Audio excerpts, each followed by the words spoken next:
Salut tout le monde, j'espère que vous allez bien. On se retrouve dans cette vidéo. Vous allez avoir 3 types de vidéos dans cette vidéo. Une partie dans la pièce d'élevage, une partie en nature et une partie, vous verrez à la fin, vous allez rigoler. Ou pas. Alors, je vais vous montrer un terrarium. Hop, je vous emmène. Vous allez voir, c'est celui-ci qui est là-bas. Terrarium qui fait 90 cm de hauteur, qui fait 70 cm de largeur. Hop, j'essaie de caler ça. Qui fait 90, 70 par 50. On me dit, ouais, ton beau gars, c'est trop petit, tu sais pas maintenir les animaux, tes animaux sont mal maintenus, c'est pas normal, tu devrais pas maintenir les animaux. Alors, ce qui va faire suite à cette partie de vidéo, vous allez voir, je parle d'une autre personne, encore, mais je m'excuse, même si on met un petit message en mettant... alors, je vais pas regarder tout, hein, parce que ça m'intéresse pas du tout, j'ai regardé, allez, 5 minutes de la vidéo, juste pour, entre guillemets, comment dire, faire un point sur ce qu'on m'avait envoyé. On me demandait si les petites bêtes qui bougeaient au fond du bac d'eau, c'était normal. Et si je ne trouvais pas déjà le fait de mettre les mains dans un terrarium d'un mamba, je ne trouvais pas ça dangereux. Et si le fait d'avoir un terrarium microscopique pour un serpent de cette taille-là, qui a besoin de bouger autant, était normal. Chacun fait ce qu'il veut. Je m'en fous. Je reviens à dire qu'en France, le bien-être animal, chacun voit comme il a envie les choses. Vous regardez l'autre partie de la vidéo, je ne vais pas tout refaire parce que je l'ai fait tout à l'heure.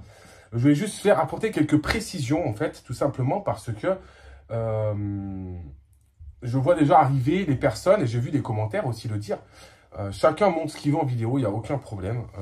Moi, mes terrariums sont là. Je ne vous mens pas, hein. Vous allez voir, je vous prends dans 2 secondes. Je tourne la caméra. Alors, je vais prendre quelques bacs d'eau à l'arrache. On va prendre celui-là, par exemple.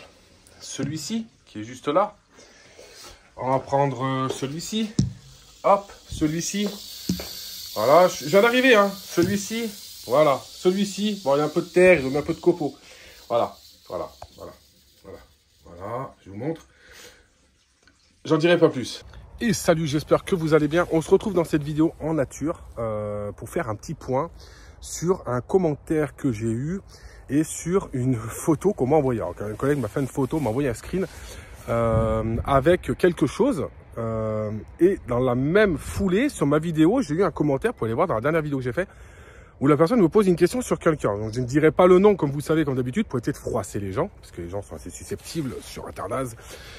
Mais je vais quand même donner mon point de vue. Voilà. Donc, comme vous savez, en France, on a des réglementations, on a des législations. On demande à des gens de passer des certificats de capacité avec des formations pour faire les choses en sécurité et pour le bien-être animal. Et à contrario, nous avons des personnes hyper connues, comment dire, avec des connaissances, ça va faire plaisir quand même, mais qui sont dangereux dans la manipulation et qui n'ont pas un, entre guillemets, un entretien. Voilà, bon, on va me critiquer parce que j'ai 2 cacas dans mon terrarium qui est nickel.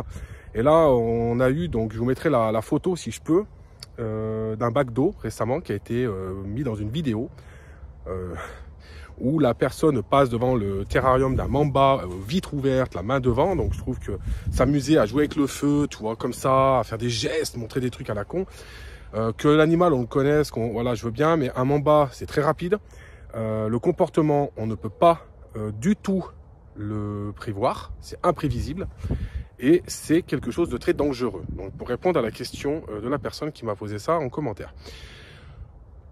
Pour ce qui est de l'eau, donc de la gamelle d'eau, qui est donc visiblement vieille, puisque c'est en intérieur, développement de bactéries. On voit au fond des petits, on m'a dit, ouais, c'est normal, les petits trucs qui bougent au fond. Alors, c'est des larves, je me suis renseigné, j'ai envoyé la vidéo, enfin, la partie de vidéo à un vétérinaire, à 2 vétérinaires. Donc, ce sont des larves de moustiques, normalement. Qui dit larve de moustique dit que l'eau est stagnante depuis plusieurs jours, voire plusieurs semaines. Ça se développe minimum en 7-10 jours.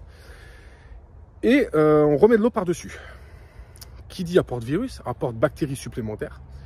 Donc voilà, c'est choses qu'il ne faut pas faire. Quand vous voyez ça dans les vidéos, s'il vous plaît, ne reproduisez pas ces choses-là. Je veux bien qu'on ne change pas les bacs d'eau tous les jours. Ça, c'est une chose. Par contre, entre pas changer ces bacs d'eau tous les jours et les changer tous les 1 mois et demi, et remettre de l'eau par-dessus, ça c'est n'importe quoi. On a des chaleurs dans les terrariums et ça fait des développements de bactéries. Donc que tu changes ton eau 1 fois par semaine, t'as pas le temps, ça peut arriver, c'est pas grave. Tu pars en vacances, c'est pas grave. 1 à 2 fois par semaine, c'est bien, voilà. Mais de là à avoir, enfin moi, pour le coup, je n'ai jamais eu ça. Je crois que j'ai eu ça une fois, il y a très longtemps, et je crois que c'était dans le bac d'eau du Varan, et il y avait une ampoule chauffante qui était proche du bac d'eau. Donc voilà, et encore, je faisais mes bacs d'eau dans la maison toutes les semaines, et c'était pas ces larves-là. Donc faites un minimum, c'est pas parce que les gens ont entre guillemets du vécu et ont des millions d'abonnés qui sont forcément irréprochables et qui font les choses bien. Voilà, donc je tenais à réagir sur ça comme ça, voilà, en gardant quand même du respect, parce que bon, les personnes ont leur connaissance, tout ça, même si pour moi, je pense qu'à un stade comme ça, quand on voit ce qu'on demande à des gens qui passent leur certificat de capacité, on leur demande de la sécurité dans la pièce d'élevage, on leur demande de l'entretien, comment entretenez-vous vos bacs, combien de fois changez-vous vos bacs d'eau, combien de fois vous nourrissez vos serpents. Bah, je trouve que montrer ça en vidéo en France, c'est un petit peu honteux. Que tu montes ça à l'étranger, je m'en fous. Que tu montes ça en France, ça me casse un peu le goût. Toi, je me dis, franchement, c'est un peu du foutage de gueule. Donc, je pense que maintenant, ben, je vais visualiser les choses différemment. Voilà, je vais visualiser les choses différemment. Je vais faire peut-être une vidéo un peu humoristique prochainement. Vous verrez, ça va être un peu cool. Ça va être sympa. Voilà, donc n'hésitez pas à me dire en commentaire. Si c'est pour venir me dire, ouais, mais tu parles. Les gars, moi, j'ai un téléphone. Celui qui veut m'appeler, il m'appelle, il n'y a pas de problème. Mais moi, je suis quelqu'un de pragmatique et je suis quelqu'un de très carré. C'est-à-dire, je vois un truc, j'analyse, je pose. On nous demande de la sécurité dans les arbres, on nous demande de la sécurité dans la terrario quand on a des bêtes dangereuses, je parle. On nous demande d'avoir un bon entretien, on nous demande de ne pas mettre les becs en rack parce que, soi-disant, ils ne sont pas bien. On nous dit qu'il ne faut pas décongeler, recongeler des proies. Faut savoir stocker ses proies. Mais par contre, à côté de ça, on peut laisser les bacs d'eau pourrir, on peut laisser des bêtes en liberté, on peut faire des choses dangereuses. Voilà. Donc, je n'incrimine pas la personne en question, hein, bien entendu. Je parle de ça en général, parce qu'il y a d'autres personnes qui doivent le faire. Mais là, pour le coup, c'est montré en vidéo. C'est montrer en vidéo des choses, en fait, voilà. Tu as un caca dans tes terras, tu as un peu de verre au fond de ton bac. Bon, ok, c'est les lumières qui font ça, je veux bien. Par contre, des bestioles qui ont eu le temps des œufs qui ont eu le temps d'éclore et se balader au fond de l'eau, on peut me trouver toutes les excuses du monde, c'est pas logique. Mes bacs d'eau, quand j'ai fini, je fais mes bacs d'eau, je prends mon bac d'eau, je le mets dans une bassine, je lave tout au vinaigre blanc, je balance un coup de produit vaisselle surtout, je rince, je sèche et je remets de l'eau propre. Je ne reprends pas mon bac et je ne remets pas de l'eau par-dessus. Voilà, c'est le genre de truc qui m'énerve un petit peu. Alors, on va me dire, oui, dans la nature, les animaux, ok, moi j'ai des bêtes. En la nature, c'est autre chose. Dans la nature, c'est stagnant, ils n'ont pas le choix. Ils ont une autre forme de vie, entre guillemets, puisqu'ils n'ont pas de bactéries, pas de parasites internes en captivité, qu'ils l'ont dans la nature. Dans la nature, les serpents, ils s'arrachent sur des ronces, ils se blessent, ils vivent beaucoup moins longtemps aussi pour certains. Voilà. Donc je pense qu'il faut un peu tout voir, mais moi la maintenance de merde, ça me gonfle. Les manipulations et montrer des choses à la con, ça m'énerve. Oui, on peut comprendre l'animal, aller doucement. Quand on connaît l'animal, il est dans sa zone, comme vous savez, je vous en parle dans son terrarium.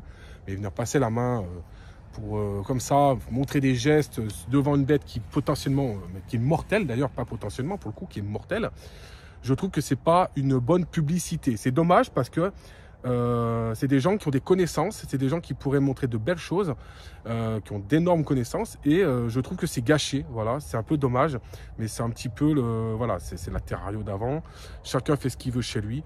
Maintenant, moi je pars du principe que, ok, on a le droit de montrer ce qu'on veut en vidéo, mais moi ça m'énerve un petit peu, voilà. Donc maintenant, prenez-vous pas la tête les gars, moi je peux passer en commission, je vais dire ok, moi je parle pas des bacs d'eau, je parle pas de la sécurité. Pourquoi on va m'obliger d'avoir de la sécurité alors que les gens n'en ont pas? Vous voyez ce que je veux dire? Et pourquoi ces gens-là on leur dit rien et moi on va me dire?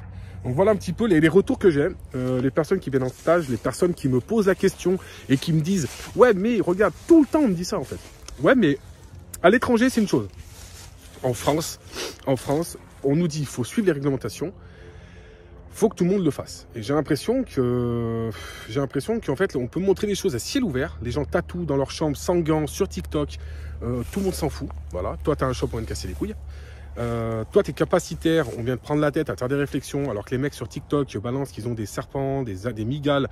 Ils n'ont pas de certificat de capacité, qu'ils en ont strictement rien à foutre des autorités. On leur casse pas les couilles. toi tu auras des contrôles et j'en passe. Et c'est pour tout comme ça en fait, et je trouve que ça devient vraiment abusé. Voilà, c'était pour donner mon avis. Pour ceux qui aiment ce genre de vidéo, pour ceux qui aiment le genre de personnes qui mâchent pas leurs mots et qui en ont rien à foutre de toute façon de plaire ou pas aux gens, vous avez la chaîne Mick Armement qui est super bien pour le fun tir, pour tout ce qui va être défense et tout ça. N'hésitez pas à le suivre, il est un peu comme moi, c'est super cool, c'est une super chaîne. Et voilà, ça montre aussi aujourd'hui que voilà, moi ça fait 5 ans que j'ai ma chaîne YouTube. Je continuerai à dire des choses que je pense, que ça plaise ou que ça plaise pas, j'en ai strictement rien à foutre. Je suis anime toutes les années, personne n'est jamais venu me voir en me disant « Ouais, t'abuses quand tu dis ça ». Venez discuter, on peut discuter. On a eu la vidéo des orques, et ben je me rends compte, oui, je ne connais pas les cétacés, je ne veux pas les dire que non, ils ont assez ou autre. Je dis juste que de prendre un problème pour le mettre ailleurs, histoire de soulager sa conscience, c'est ça qui m'énerve un petit peu. Voilà, c'est pas le fait entre guillemets d'y arrêter parce que ok, je veux bien, bon, il y a les pour et contre, comme j'ai dit, dans la nature, les gens les chassent, le réchauffement climatique les détruit aussi, voilà, et ça détruit des millions d'animaux, tout le monde s'en tape. Par contre, voilà, c'est dans un zoo, enfin dans un parc ou dans un zoo, ça choque les gens. Donc c'est un petit peu, je trouve, comment dire, c'est plus de l'égoïsme, je pense, parce qu'on est tous un peu égoïstes, hein, dans tous les cas. Si on regarde ça correctement, on pollue, on détruit tout aussi. Donc voilà. Mais on essaye, et le but, c'est pas de se soulager la conscience, c'est de, je pense, essayer de faire en sorte de faire les choses bien. Voilà. Si c'est pour envoyer des trucs dans des endroits à la mort ou dans des endroits pires, pour soulager sa conscience, voilà. Prochaine vidéo, promis, je la fais, la personne qui m'a demandé, sur les rongeurs. Comment c'est mis en sac, comment c'est congelé, voilà, je vous dirai mes sources. J'ai eu une longue conversation avec quelqu'un. Voilà, je vous fais une vidéo là-dessus, un peu mieux, posée dans la pièce d'élevage, ce sera cool. Je te remercie, laisse un commentaire, abonne-toi, je te dis à la prochaine. Ciao, ciao. Les amis, donc, suite à la vidéo, je vous fais une seconde vidéo, c'est le même jour, vous voyez, je fais bien pareil. Parce que je me suis calé dans un coin d'herbe où je me mets régulièrement avec mon camion pour me poser et voir un petit peu les animaux, tout ça, les insectes. Je suis un peu essoufflé parce que je viens de tailler des arbres. Et en fait, le problème, je vous montre, c'est que je me suis enlisé. Alors, je ne sais pas pourquoi. C'est très léger. Vous voyez, je peux plus, je suis bloqué. Ça patine. Ça patine. Il n'y a pas grand-chose, mais le pneu, pas moyen de faire quoi que ce soit. Donc là, j'ai envoyé mon père chercher mon Duster. Et je vais pouvoir tester mon treuil. Donc, vidéo treuil. Et on va tester. Alors, le camion doit faire... Je pense que je vais faire un mouflage, parce que je pense qu'en direct, je ne pense pas que le droid puisse le tirer. Je dois être à 2 tonnes 7. Je crois que le droid est donné pour 2 tonnes 5. Donc je vais essayer avec un mouflage, voir ce que ça donne. Voilà. Donc je vais essayer de me prendre à la boule d'attelage qui est là. Et je vais aller me prendre sur l'arbre qui est ici. Alors j'ai bien voulu essayer de le tirer avec le Duster. Le problème c'est que je pense que ça risque d'être un peu ledge. J'ai pas envie d'abîmer ma voiture. Donc je vais essayer avec mon treuil, tant qu'à faire, j'ai un treuil. Donc je vais garer mon Duster là, je vais me brancher sur la batterie et puis je vais foutre le treuil donc ici. Je vais tirer jusque là, à mon attelage, je vais faire une boucle et je vais revenir ici. Donc faire un mouflage avec une poulie au niveau du camion. Et j'espère que je vais arriver à le sortir parce que, bah voilà quoi. Je cache un peu la plaque. Vous voyez, alors c'est gras par terre, hein, j'y passe tout le temps avec le Duster, c'est pas un problème. Là, le problème, je suis dans l'herbe, je comprends pas, je suis plat, ça patine. J'essaie avec des bâtons, j'ai tout essayé, ça passe pas. Il y a quasiment rien, mais bon, le pneu s'est gorgé de terre, donc c'est grillé quoi. Donc là, je vais essayer de le reculer pour pouvoir ravancer un peu fort et reprendre après ici. Bon, tout à l'heure, je suis passé, mais à côté, là, ça passait nickel. D'habitude, je passe là. Je viens me poser là régulièrement pour filmer ou autre, c'est souvent. Et ben, je me suis fait piéger, c'est un peu gras. J'ai pas fait attention. L'habitude de rouler avec le Duster qui passe partout. Tête de la mort qui tue. En place. En plus, j'ai changé les pneus. Bien content. Magnifique pneu. Ça va très bien. Donc, j'ai mis mon mouflage en place. Hop. Et on va voir ce que ça donne. J'ai pas pu faire autrement. J'ai pas assez de sang. Je suis assez loin. J'espère que le treuil va pas péter.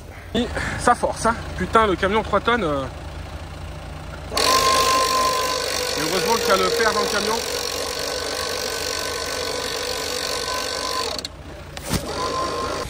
Bon, me revoilà chez moi, j'ai sorti le camion, j'ai pas arrêté de filmer parce qu'en fait j'ai le téléphone qui est tombé dans la boue et que c'était assez compliqué. Le camion fait plus de 3 tonnes là avec ce que j'ai mis dedans, je dois pas être loin des 3 tonnes et Le problème, c'est que le treuil, même avec le mouflage, j'étais un peu en travers, c'était assez limite. Mais bon, on a réussi à le sortir.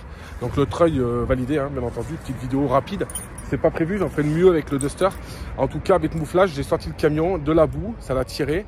C'est vraiment pas mal, ça dépanne bien. Et je regrette pas de ne pas l'avoir mis sur le Duster parce qu'au final, ça aurait été plus compliqué parce qu'en tir direct, je suis à 2,5 tonnes max. Et là, je pense que le treuil n'aurait pas résisté de tirer en direct. Donc j'ai fait un mouflage. À tester avec le Duster. Je vais me le foutre dans un truc un peu chiant. Par contre, c'est du temps. C'est plus d'1 heure. Hein, entre tout sortir, mettre en place et tout, c'est quand même assez long. Donc voilà. Il ne faut pas être trop loin si on veut faire un mouflage parce que le câble n'est pas si long que ça.